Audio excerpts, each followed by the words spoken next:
Welcome to another RBHS with Mr. Dalton video. Today we are going to look at nutrition for endurance-based activities.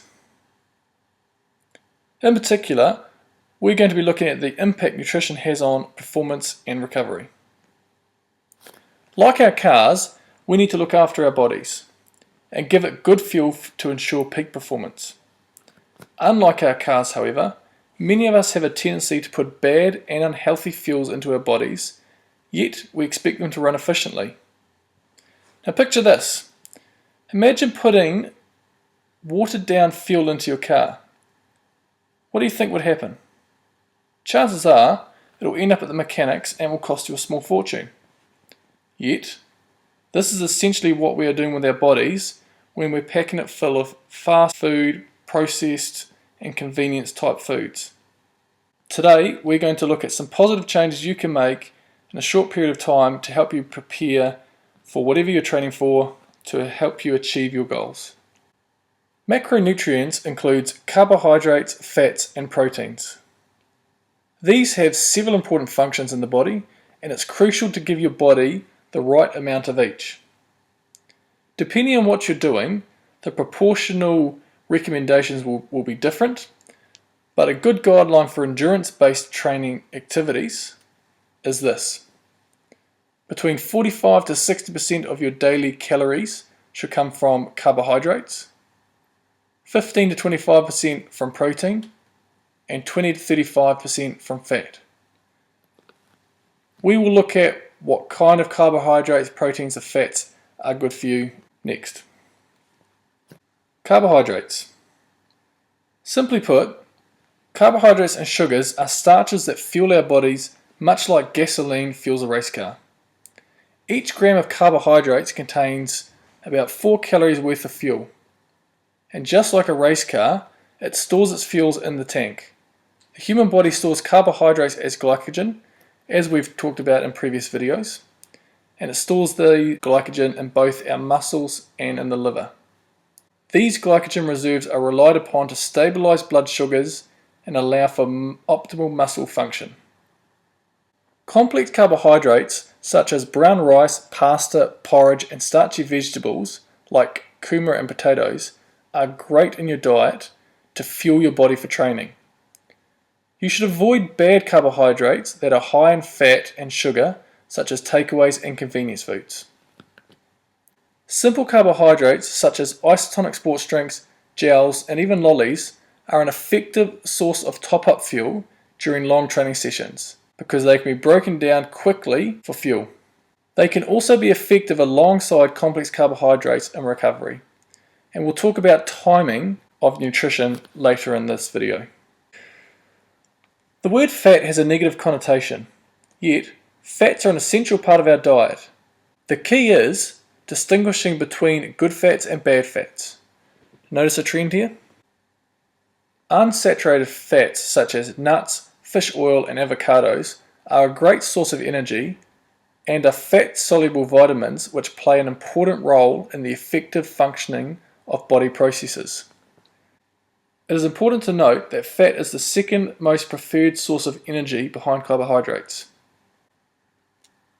Saturated fats such as fast food should be avoided. As these fats inhibit performance, they increase cholesterol and this negatively impacts on your health. Proteins are large, complex molecules that make up approximately 20% of our body weight in the form of muscle, bone, cartilage, skin, as well as other tissues and body fluids. Some research has found that inclusion of small amounts of protein during prolonged activity can help enhance performance by sparing muscle glycogen as well as aiding fluid uptake. But essentially, protein is for recovery, not a fuel to exercise on.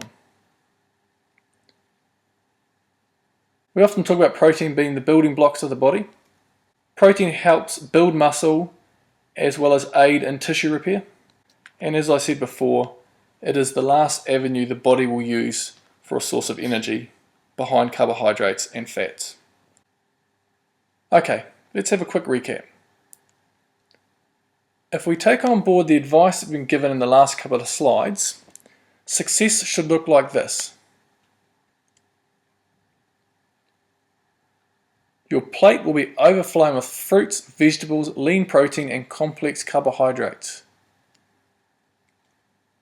You will avoid junk foods, fatty foods, convenient foods, processed foods, all of that rubbish. And you will be well hydrated. Even high quality foods, if eaten at the wrong time, can do your training more harm than good. You should have a combination of complex carbohydrates approximately 1 to 3 hours before a training session.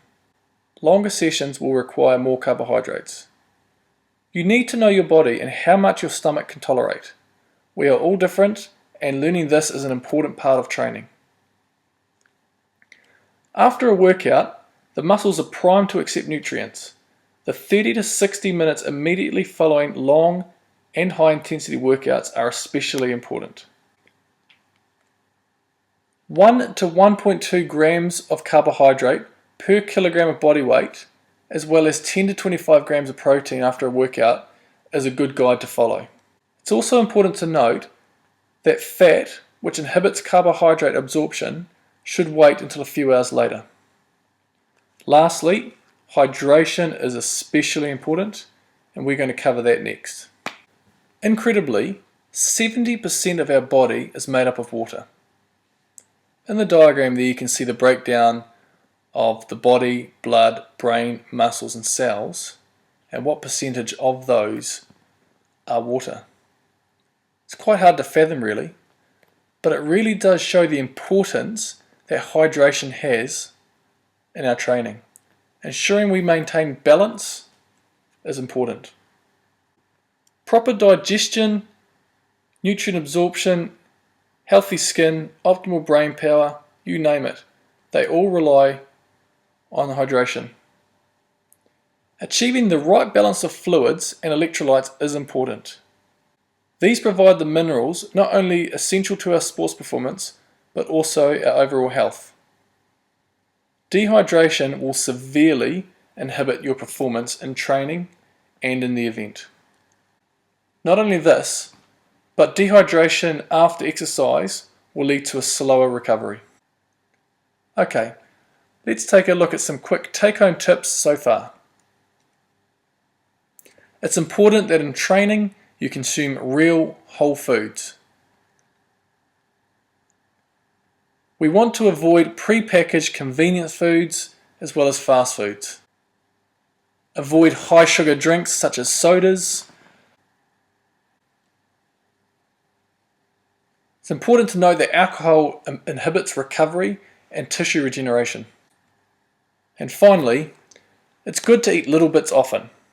Eating small amounts regularly ensures that the body has got the nutrients it needs to help with recovery as well as in training.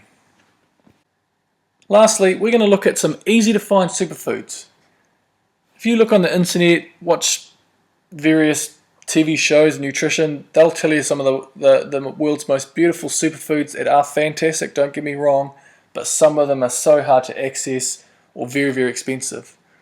What I'm going to show you here is 6 foods that you've possibly already got in your cupboards, and if not, pretty cheap and easy to access from the supermarket. Okay, number 1, porridge. Porridge is high in complex carbohydrates, it's a good source of protein, and it has a low glycemic index, which provides a sustained release of energy into the bloodstream, which is imperative for runners. Milk.